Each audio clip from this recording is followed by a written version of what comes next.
मित्रांनो, ठरलं तर मग या मालिकेच्या आजच्या भागामध्ये अर्जुन कोर्टासमोर आपलं स्टेटमेंट देतो. लसच्या मृत्यूनंतर तो मेसेज आहे तो तन्वीने पाठवल्याची दाट शक्यता आहे. तेव्हा प्रिया जरा घाबरते तर रविराज तिच्याकडे पाहतच राहतो. कारण त्यालाही कुठे ना कुठे आता डाऊट आलेला असतो की आपली मुलगी तन्वी हिची आपण बाजू घेतोय, परंतु ती खोट बोलती. दामिनी विचारते, या सगळ्याचा काय पुरावा आहे तुमच्याकडे? तेव्हा अर्जुन उलट प्रश्न करत, खुनाच्या रात्री साक्षी 2 तास कुठे होती, याचा काय पुरावा आहे तुमच्याकडे, असं विचारतो. मग दामिनीची आता बोलतीच बंद होते. साक्षी, महिपत आणि प्रियाला मोठा धक्का बसतो, कारण अजूनही हे कोड उलगडलेलं नसतं की खुनाच्या रात्री नक्की साक्षी होती. तरी कुठे पुढे अर्जुन दामिनीला म्हणतो, त्यासाठी कोर्टाने तुम्हाला वेळ दिलेला आहे, तसाच वेळ मलाही मिळावा मिलॉर्ड, कारण खुनाच प्लॅनिंग हे साक्षी आणि तन्वीने मिळून केलं होतं. खून हा साक्षीनेच केला आहे आणि तिला वाचवण्यासाठी म्हणून अनवीने विलासच्या मोबाईलवरून मेसेज पोलिसांना पाठवला. हे सगळं मी सिद्ध करेन मिलॉर्ड. एनी डाऊट, अर्जुन आता खूपच कॉन्फिडेंटली कोर्टासमोर म्हणत असतो. आणि त्याचं ते बोलणं पाहून आता महिपत आणि प्रिया, साक्षी, नागराज या सर्वांच्या शिट्ट्याच वाजतात. तेव्हा थँक्यू मिलॉर्ड असं म्हणून तो खाली बसतो. त्यानंतर जज साहेब म्हणतात, आज अर्जुन सुभेदारांनी सांगितलेले सर्व मुद्दे आणि दाखवलेले पुरावे हे सगळे कोर्टाने लक्षात घेतलेले आहेत. हा खून नक्की मधुकर पाटील यांनी केला आहे का, आणि पोलिसांकडे गेलेल्या मेसेजच्या संदर्भात नक्की काय काय घडलं, सगळ्याबद्दलच शंका घ्यायला वाव आहे. त्यामुळे हे कोर्ट अर्जुन सुभेदार यांना आणखी काही पुरावे सादर करण्यासाठी वेळ देत आहे. आता जज साहेबांच हे स्टेटमेंट ऐकून अर्जुन, चैतन्य, सायली आणि कुसुम या सर्वांनाच खूप आनंद होतो. तर प्रिया, साक्षी, महिपत हे सगळेच जण खूप घाबरतात. रविराजला काही सुचत नसतं, कारण आज प्रियाच्या पूर्णपणे कोर्टात शिट्याच वाजलेल्या असतात. तिच्या विरोधात खूप पुरावे असतात आणि त्यामुळेच तो अश्विनकडे हळूच पाहतो. काही वेळातच आता कोर्टाचं कामकाज संपतं. त्यानंतर दामिनीचा चेहरा पडतो आणि मोकळा श्वास घेऊन ती आता जायला निघते. पण अर्जुन असा कसा जाऊ देईल, कारण मागच्या वेळी आता अर्जुनची ज्या प्रकारे तिने खिल्ली उडवली होती तसंच अर्जुन आता लगेच म्हणतो, दामिनी देशमुख, अहो लास्ट टाइम तुम्ही म्हणाला होतात ना की माझा कॉन्फिडन्स कमी पडतोय. ओप्सास ती सेम अवस्था तुमचीच दिसते. मग सायली सुद्धा गप्प राहत नाही. ती आपल्या नवऱ्याच्या बाजूने अगदी ठामपणे उभी राहते आणि म्हणते, दामिनी मॅडम कसा आहे ना, अतिविश्वास ही अहंकारी माणसाची सर्वात मोठी चूक असते आणि ती चूक नेमकी तुम्ही करून बसला आहात. त्याचे परिणाम काय झाले हे तुम्ही बघताय ना. तरीही दामिनीला काहीच फरक पडत नाही. ती मात्र गालातच हसत असते. त्यानंतर अर्जुन म्हणतो, आजपर्यंत तुम्ही तुमच्या केसेस फक्त पैसा आणि कॉन्टॅक्ट जोरावरच जिंकला आहात. अगदी 2 हेअरिंगमध्येच केस तुमच्या फेवरमध्ये असायची, पण आम्हाला याच केससाठी ना 2 वर्ष लागली आहेत. कारण सत्य बाहेर यायला ना वेळ लागतो, पण एकदा का ते बाहेर आलं ना, त्याला कुणीही असं खोडून टाकू शकत नाही, असं अर्जुन आता महिपतकडे पाहून म्हणतो. तेव्हा महिपत सुद्धा त्याच नजरेने जरा रागातच अर्जुनकडे पाहत असतो. त्यावेळी दामिनी आता म्हणते, बापरे, एक हेअरिंग तुमच्या बाजूने गेलं तर किती बोलताय तुम्ही, नवरा बायको अहो. सुभेदार कसा आहे ना, केस अजून संपली नाही. तेव्हा अर्जुन म्हणतो, आणि फार दिवस उरले सुद्धा नाही. मग दामिनी जरा घाबरतेच आणि त्यानंतर महिपत हा साक्षीकडे हळूच पाहतो. त्यानंतर अर्जुन दामिनीला चॅलेंज करतो, या शेवटच्या काही हिअरिंग ना आयुष्यभर तुमच्या लक्षात राहतील. ॲडव्होकेट दामिनी देशमुख, असं म्हणून अर्जुन तिच्यावर नजर रोखतो आणि खूप कॉन्फिडेंटली सांगत असतो की या सगळ्या पुढच्या केसेस, या सगळ्या पुढच्या हिअरिंग मीच जिंकणार. तो दामिनीला तसं प्रॉमिस सुद्धा करतो. तर दामिनी आता गप्प बसत तेथून जाते. त्यानंतर शिखरे लगेचच तिच्या पाठीपाठी बाई बाई करत असा जाणार असतो. पण आता तेवढ्यातच अर्जुन म्हणतो, शिखरे, आता उलटे आकडे मोजायला तुम्ही जरा सुरुवात करा, कारण जो बॉम्ब तुमच्यावर पडणार आहे ना, त्यातून तुम्ही अजिबातच वाचू शकणार नाही. असं म्हणून अर्जुन आता साक्षीकडे बोट करतो. तेव्हा साक्षी अजूनच घाबरते. त्यानंतर शिखरे म्हणतो, हे पहा, याचं उत्तर ना मी दिलंच असतं, पण आमच्या देशमुख बाईंनी सांगितलं की त्यांच्या सल्ल्याशिवाय कुठे काही बोलायचं नाही. तेव्हा अर्जुन आता हसतो. त्यानंतर सायलीला सुद्धा हसू आवरत नाही. ती म्हणते, नाही, तुम्ही तर त्यांचा सल्ला ना आता घ्यायलाच हवा, कारण प्रियाने सुद्धा त्यांचा सल्ला घेतला होता आणि तिची काय अवस्था झाली हे तुम्ही बघतच असाल. आता सायलीने असं बोलल्यानंतर अर्जुन आणि चैतन्य मात्र हसू लागतात. तर प्रियाची एवढी कोंडी होती की विचारू नको. आता अर्जुनने भरकोर्टामध्ये प्रियाची पूर्णपणे नाचक्की करून टाकलेली असते. एक एक सत्य उघड करत आता तिच्यावर चांगलेच बॉम्ब टाकलेले असतात. म्हणून प्रिया आता तोंड दाखवायच्या लायकीचीच उरलेली नसते, कारण तेथे समोर आज अश्विन सुद्धा आलेला असतो आणि त्याचबरोबर रविराज सुद्धा असतो. त्यानंतर साक्षी जरा घाबरतच म्हणते, अण्णा चला ना हो, इथे थांबण्यात आता काही अर्थ नाही. तेव्हा महिपत म्हणतो, नाही नाही चलाच, कारण मलाही इथे थांबून माझ्या वेळेची अजिबात खोटी करायची नाही. मग ते दोघेही गप्प पाहत तेथून निघून जातात. त्यानंतर मधुभाऊ लगेचच पुढे येतात आणि अर्जुन समोर चक्क हात जोडतात. अर्जुन म्हणतो, नाही हा मधुभाऊ. तेव्हा रविराज जरा चिडलेला असतो कारण त्याला आता प्रियाचा खोटेपणा लक्षात येत असतो.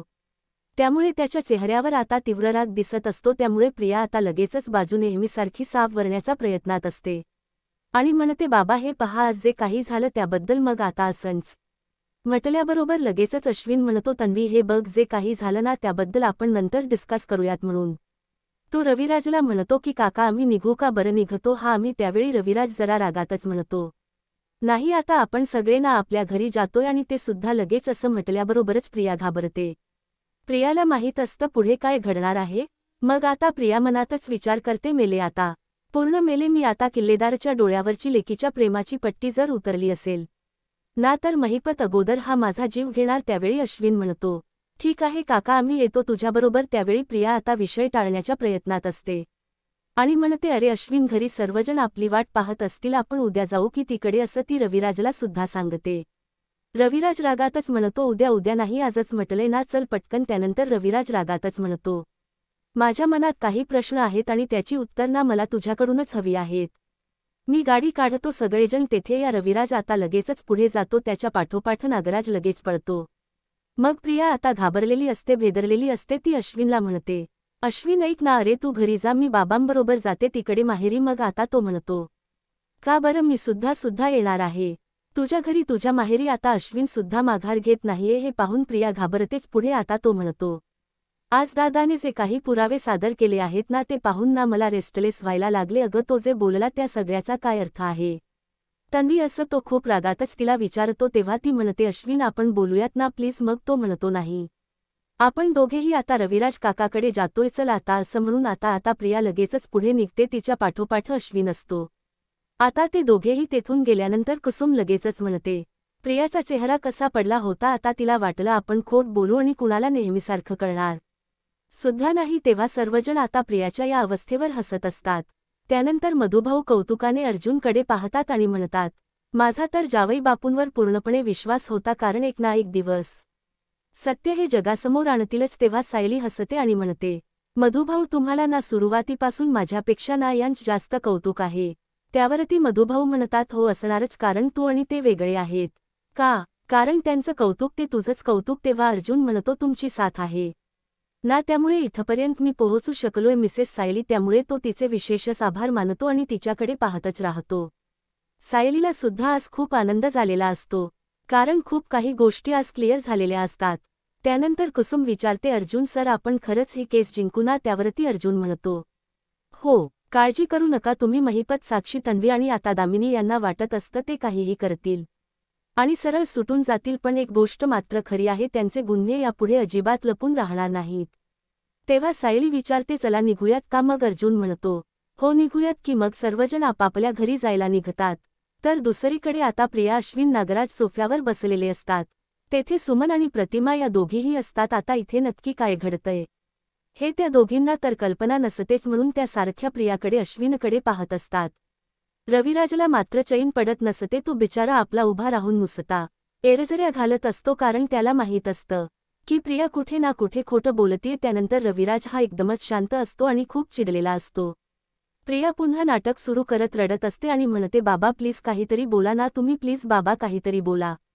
तुमचा तर माझ्यावरचा अगदी विश्वासच उडालाय. त्यावरती रविराज म्हणतो, विश्वास ठेवण्याची खूप इच्छा आहे, पण आज कोर्टामध्ये जे पुरावे सादर झाले ना ते मी नाकारू नाही शकत. तेव्हा प्रतिमा विचारते, नक्की कसले पुरावे हो? आज कोर्टात नेमकं काय घडलंय काय? असं प्रतिमा विचारते. मग रविराज रागातच प्रियाकडे पाहतो आणि म्हणतो, आपली मुलगी सराईत खोट बोलतीये याचा संशय मला होताच अगोदरपासून, पण तुला सांगू प्रतिमा, आज ते पूर्णपणे सिद्ध सुद्धा झालंय. मग प्रिया लगेचच रडण्याची आता नाटकं सुरू करते. तेव्हा रविराज विचारतो, तन्वी अगं मी तुझा बाप नाही, तर एक वकील सुद्धा आहे. अगं आज अर्जुन कोर्टामध्ये जे काही बोलला त्यातली एकही गोष्ट तू मला अजिबात सांगितली नव्हती. आणि सर्वात महत्त्वाचं म्हणजे साक्षी शिखरे ही खुनाच्या अगोदरपासून तुझी मैत्रीण आहे हेही तू मला सांगितलं नव्हतंस. तेव्हा रविराजचं हे बोलणं ऐकून आता प्रतिमा आणि सुमन या दोघींनाही धक्काच बसतो आणि त्या दोघीही प्रियाकडे आता पाहू लागतात. त्यानंतर अश्विन सुद्धा गप्प राहत नाही. तो सुद्धा म्हणतो, अगं तन्वी हे ऐकल्यानंतर मला सुद्धा शॉकच बसला. अगं तू म्हणाली होतीस की साक्षीवर खोटे आरोप झाले आहेत आणि म्हणूनच तुला तिच्याविषयी जरा सिंपथी क्रिएट झाली आणि त्यानंतर तुमच्या दोघींची मैत्री झाली. त्यानंतर हे सीसीटीव्ही फुटेज त्याचबरोबर हे पैसे घेणे हा काय प्रकार आहे? तन्वी अश्विनने जाब विचारताच प्रिया आता खूपच घाबरते आणि रडू लागते. प्रिया काही बोलत नसते त्यामुळे रविराज विचारतो, तन्वी मी तुझ्या उत्तराची वाट पाहतोय. प्रिया रडण्याची नाटक करू लागते. मग सुमन म्हणते भाऊजी अहो पोर किती घाबरली आहे. बघा ना प्लीज हे सगळं तुम्ही थोड्या वेळाने सुद्धा विचारू शकता ना. तेव्हा रविराज रागातच म्हणतो आज कुणीही तिची बाजू घेणार नाही. मग सुमन आणि प्रतिमाला गप्प बसावं लागतं. तेव्हा प्रियाताई इमोशनल ड्रामा करू लागते आणि म्हणते बाबा तसंही माझी बाजू घेणारं कोणी नव्हतं हो कधी आणि आई बाबांशिवाय वाढलेल्या मुलीवर कोण का विश्वास ठेवेल आणि का तरी कोणी तीच असं ऐकून सुद्धा घेईल हो. फॅशन डिझायनिंग करण्याचं स्वप्न होतं माझं आणि आश्रमामध्ये तर खायचे सुद्धा वांदे होतेच. मी तरी कुणाला सांगणार होते माझं स्वप्न माझ्या स्वप्नांबद्दल. तेव्हा साक्षी आली आणि माझी फी भरण्याची तयारी तिने दाखवली. तेव्हा रविराज प्रियाकडे पाहतच राहतो तर प्रतिमा सुमन एकमेकींकडे पाहतात.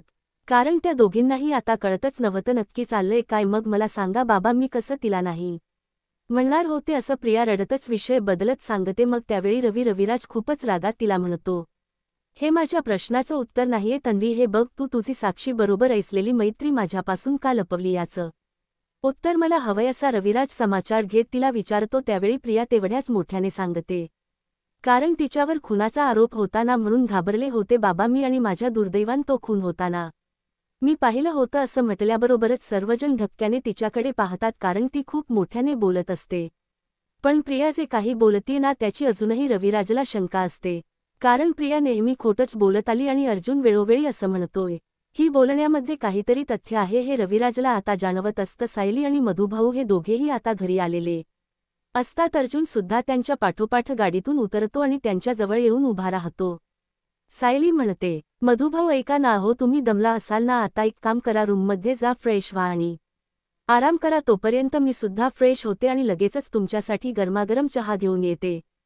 तुम्ही दमला असाल ना खूप. त्यावरती मधुभाऊ उत्साहाने म्हणतात मी आणि दमलो अगं नाही ग बाळा अगं उलट माझ्या मनाला ना आज उभारी आल्यासारखं वाटतंय. खरं सांगू जावई बापू कोर्टामध्ये ना तुम्ही आज चमत्कारच केलाय. आता यानंतर प्रिया आणि साक्षी या अजिबातच खोटं बोलू नाही शकणार.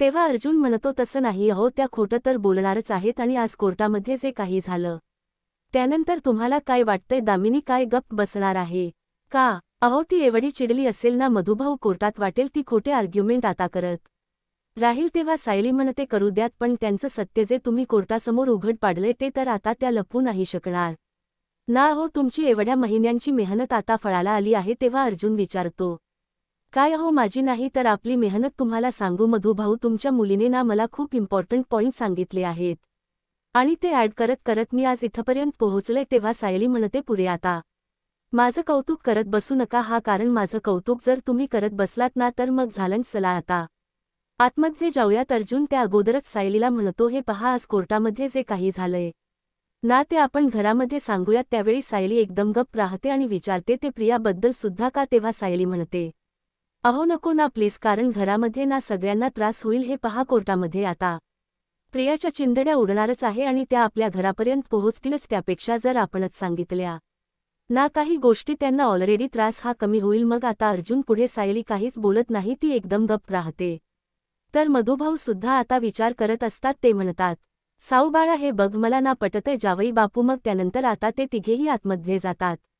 दुसरीकडे प्रिया खोट्यावर खोट अजूनही बोलतच असते आणि सर्वांना पटवून देण्याचा प्रयत्न करते की मी कितीही खरं बोलत असले ना तर माझी तिच्याशी मैत्री आहे म्हटल्यानंतर कोण माझ्यावर विश्वास तरी ठेवणार होतं आणि सगळ्यांना असंच वाटलं असतं ना की मी खोटं बोलते असं म्हणून प्रिया मोठ्याने बोलते आणि रडतच म्हणते की म्हणूनच मी कुणाला काही सांगितलं नाही. हा रविराज विचारतो तू मलाही नाही सांगितलंस अगं मला सांगावा एवढा विश्वास नाही वाटला का तुला? तुझा विश्वास नाहीये का माझ्यावरच? रविराज तिला प्रश्न करतो. मग प्रिया रडतच सांगते इथे प्रश्न विश्वासाचा नाही हो बाबा. हो कोर्ट कचेऱ्यांमुळे माझं डोकं भनभनत हो आणि मला तर काही सुचत नाही. पण बाबा माझ्या लक्षातच आलं नाही की आमच्या मैत्रीबद्दल तुम्हाला सांगायला हवं होतं आणि आज बघा आता त्याची केवढी मोठी शिक्षा मिळतीये मला. तेव्हा सुमन आता विचारते म्हणजे कोर्ट आता तुला शिक्षा करणार का?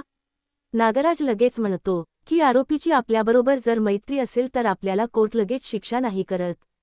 त्यामुळे तू गप्प बस ग जरा असं म्हणून नागराजच्या मनात सुद्धा आता थोडीफार भीती असतेच, कारण तो शिखरीचा मित्र असतो. त्यानंतर ती सगळ्यांकडे पाहते आणि रडतच म्हणते, तुमच्या डोळ्यामध्ये माझ्याबद्दल जो अविश्वास दिसतोय ना, तीच सर्वात मोठी माझ्यासाठी शिक्षा आहे असं म्हणून ती अजूनच रडू लागते. तर दुसरीकडे महिपतची शाळा घेण्यासाठी आता दामिनी केबिनमध्ये येते. मग रागातच ती महिपतला म्हणते, तुमची मुलगी साक्षी ही आश्रमातल्या सर्व मुलांच्या त्या सिनेमाची तिकीट काढते. त्याचबरोबर काय करते तर स्वतःच्याच कार्डवरून पेमेंट सुद्धा करते. हे सगळं करत असताना तुम्ही काय बाटली घेऊन बसला होतात का असं म्हणून ती चवताळते. तेव्हा महिपत आपल्या नेहमीसारखा कॅज्युअली उत्तर देतो, आता तिकीट कोणी काढली, कुठून काढली, पैसे कुठून काढले आणि कुठे काढले हे पण त्या इंटरनेटला कळत असेल, हे कुणाच्या बापाला माहीत झाली माझ्या लेकीकडून चूक, आता ती निस्तरायची कशी ना तेवढं सांगा फक्त. तेव्हा दामिनी हसते आणि म्हणते, अरे वाह मस्तच, कारण साक्षी आणि प्रिया या दोघीही चार चौघांमध्ये एकमेकींना भेटत होत्या. त्या कॅफेमध्ये बसून एकमेकींना अशा कॅश देत होत्या, तिथे सीसीटीव्ही कॅमेरा असेल एवढी साधी गोष्ट त्यांना समजत नाही का. त्यांनी ना गाडा भरून माती खाल्ली आहे आणि निस्तरायची कोणी तर मी का असं म्हणून ती खुर्चीवर बसते आणि खूपच चिडलेली असते. तेव्हा महिपत म्हणतो, हो तुम्हीच निस्तरायची, ती तुम्हाला ती निस्तराव लागणार, कारण गाडा भरभरून मी तुम्हाला पैसे देतो. तेव्हा रागातच दामिनी विचारते, काय हो, मी तुम्हाला किती वेळा सांगितलं ने की एकही गोष्ट माझ्यापासून लपवायची नाही. मग का लपवली तुम्ही ती गोष्ट. तेव्हा तो म्हणतो, लपवून वपवून काही ठेवलं नाही, काहीतरी सांगायचं राहून गेलं असेल. त्यावेळी रागातच दामिनी म्हणते की या ज्या काही गोष्टी सांगायच्या राहून गेल्या आहेत ना, त्या माझ्यावर कशा प्रकारे शेकतायत हे कळतंय का तुम्हाला. तेव्हा तो आता उठतो आणि म्हणतो, तुमच्यावर शेकल्या तरी चालतील, माझ्यावर शेकल्या तरीही चालतील. तू माझ्या लेकीवर जर त्या काही गोष्टी शेकल्या तर तुम्हाला खरं महिपत शिखरे दिसेल, अशी प्रत्यक्ष धमकी तो आता दामिनीला देतो. त्यामुळे दामिनी आता आश्चर्याने त्याच्याकडे पाहते. मी आजपर्यंत तुमच्यासमोर ना कमरेत वाकून उभा राहिलोय, कारण तुम्ही मला मान खाली घालायला सांगितली, मी लगेचच घातले. तुम्ही चुप बसायला सांगितलं, मी लगेचच चुप बसलो. तुमच्यासमोर गाणं गायलं, नाचलो, डोळ्यातून टेप सुद्धा गाळली. कशासाठी, कोणासाठी, तर फक्त आणि फक्त माझ्या लेकीसाठी. आणि तीच लेक ना माझी आता अशी घरामध्ये बसून शून्यात बघत असते. 2 महिने ती काय तुरुंगात जाऊन आली तर तिचा पुतळा झालाय. पुतळा समजलं का असं म्हणून आता तो दामिनीलाच गप्पा करतो. आता ऐन टाईमाला जर तुमची हुशारी कामी नाही आली आणि तिला ऐन टाईमाला जे जावं लागलं तर तुमच्या सगळ्या वकिलीच्या डिग्र्या आणि तुम्ही दोन्हीही गेल्या कचऱ्याच्या डब्यात, अशी धमकी तो देतो. दामिनी प्रत्यक्ष विचारते, काय हो तुम्ही धमकी देताय का मला. तेव्हा तो म्हणतो, नाही आपण काही धमकी वगैरे देत नाही, धमकी तेच देतात जे ना काही करू शकत नाही. पण एक सांगू, मी खूप काही करतो. मग आता तो लगेचच तिला टोमणा मारतो. प्रतिस्पर्धी चांगला असला की केस कशी लढायला सुद्धा मजा येते. आता या अर्जुन सुभेदाराची माझ्याशी गाठ आहे असं कोण बोललं होतं बरं. तेव्हा दामिनी उठते आणि म्हणते, हो मीच बोलले होते ना, आणि ते खरं सुद्धा आहे. समजलं, तुमच्यामुळे आणि तुमच्या मुलीमुळे मला ही केस सोडवण्यासाठी जरा कष्ट पडतायत. पण एक गोष्ट नेहमीच लक्षात ठेवायची, शिखरे ही केस जिंकणार तर मीच, तुमच्यासाठी नाही आणि तुमच्या त्या मुलीसाठी नाही, तर फक्त आणि फक्त माझ्यासाठी. अर्जुन सुभेदार कडून मात खाणार नाही. तेव्हा महिपत रागातच म्हणतो, तुम्ही मात खा नाही तर माती खा, पण माझी लेक ना निर्दोष सुटलीच पाहिजे. तेव्हा दामिनी रागातच म्हणते, ओ शिखरे बस झालं हा आता, आणि ही केस कशी लढायची ना ते मी माझं बघेन. तुम्ही मला केस लढायची फी दिली आहे, समजलं, आणि ती मी लढेन. त्यामुळे तोंड बंद बंद ठेवायचं आणि चालत व्हायचं. तेव्हा महिपत म्हणतो, चालेल, मी ना माझं तोंड बंदच ठेवतो, पण हा ना तुमचा शेवटचा चान्स असेल असं म्हणून तो तेथून जातो. तर दामिनी आता रागातच त्याच्याकडे पाहते. इकडे कल्पना ही आता हॉलमध्ये असते आणि प्रताप सुद्धा तिच्या जवळच उभा असतो. कल्पना सारखी बाहेर डोकावून पाहत असते. पाहून प्रताप विचारतो, काय ग, काय झालं. कल्पना, तू अशी एवढी रेस्टलेस का झाली आहे. तेव्हा कल्पना म्हणते, अहो हे आश्रम केस असली ना मला ना अजिबात चैन पडत नाही. त्यातून तन्वी आज घरातून जेव्हा निघाली ना तेव्हा खूपच अपसेट होती. आता हे सगळेजण घरी आल्याशिवाय कळणारच नाही की कोर्टामध्ये नेमकं झालंय काय. तेवढ्यातच अर्जुन, सायली आणि मधुभाऊ हे तिघेही तेथे येतात. मग आता कल्पनाच्या मनात जरा होप्स निर्माण होतात की माझी तन्वी सुद्धा आता आली असेल. मग ती अर्जुन सायलीकडे दुर्लक्ष करत लगेचच मागे पाहते, परंतु प्रिया तिला काही दिसत नाही. त्यानंतर कल्पना सायली अर्जुनकडे पाहते आणि मनातच विचार करते, यांच्या चेहऱ्याकडे पाहून असं वाटत की कोर्टामध्ये फार काही गोंधळ झाला नसेल. त्यावेळी रविराज आता विचारतो, हे काय अश्विन आणि तन्वी आहेत तरी कुठे. मग कल्पना आता विचारते, कोर्टातून निघाल्यावर तुम्ही तन्वीला काही बोललं तर नाही ना. त्यानंतर मधुभाऊ म्हणतात, साऊ बाळा, मी जरा आराम करतो हा, असं म्हणून ते तेथून जातात. तेव्हा कल्पना विचारते कोर्टामध्ये काही वेडवाकड तर घडलेलं नाहीये ना. तेव्हा अर्जुन आता कल्पनाकडे पाहतच राहतो. कल्पना म्हणते की ही तन्वी ना त्या आश्रम केसमध्ये अगदी नाहक अडकली आहे, कारण कधी काय होईल ना याची मला सतत भीतीच वाटत असते. तेव्हा अर्जुन म्हणतो मम्मा आज कोर्टामध्ये बरंच काही घडलंय आणि फार काही प्लेझंट नाहीये. तेव्हा कल्पना विचारते म्हणजे अरे इतकं काय घडलंय असं म्हणून जरा ती घाबरते. तेव्हा अर्जुन म्हणतो सांगतो की बसा तुम्ही. मग ते दोघे तेही आता बसतात. तेव्हा प्रताप विचारतो अर्जुन बाळा काही सिरियस आहे का. तेव्हा तो म्हणतो हो डॅड तसं सिरियस आहे आणि आज कोर्टामध्ये असं झालं की असं म्हणून तो आता सगळं काही सांगू लागतो. तर कल्पना आणि प्रताप हे खूपच घाबरतात. तर आता सायली त्या दोघांकडे पाहतच राहते. तर आता मित्रांनो पुढील भागामध्ये सायली अर्जुनला म्हणते तुम्ही मला जेव्हा बायको अशी हाक मारता ना तेव्हा मला ते खूप आवडतं असं म्हणून ती लाजते. त्यावेळी अर्जुन म्हणतो जशी कॉन्ट्रॅक्ट वाईफची क्यूट वाईफ झाली ना तशीच मिसेस सायलीची बायको सुद्धा होईल. मग सायली आता हसते आणि म्हणते परत बोला. तेव्हा अर्जुन म्हणतो माझी बायको सायली. मग सायलीला हसूच आवरत नाही. तिच्या आनंदाला अगदी उधाणच येत. त्यानंतर प्रिया अश्विन घरी येतात. तेव्हा सायलीने आता काहीतरी खास असं जेवायला बनवलेलं असतं आणि मग त्यावेळी सायली आता ताटात घेऊन ते पुढे येत असते. तेव्हा कोर्टामध्ये खोटनाट अर्जुनने माझ्या विरोधात जे काही बोललं तुम्ही माझी हार आता सेलिब्रेट करताय का असं म्हणून ती ताटच उधळून देते. तेव्हा सर्वांना धक्का बसतो. प्रताप रागातच विचारतो तन्वी हे काय चाललंय. अर्जुनने काय केलं कोर्टात विचारा ना त्याला असं. प्रिया उद्धटपणाने अर्जुन म्हणतो काय केले. तुझा खोटा चेहरा होता ना तो उघड केलाय. अशाच मालिकेचे पुढील भाग पाहण्यासाठी चॅनलला सबस्क्राईब करा.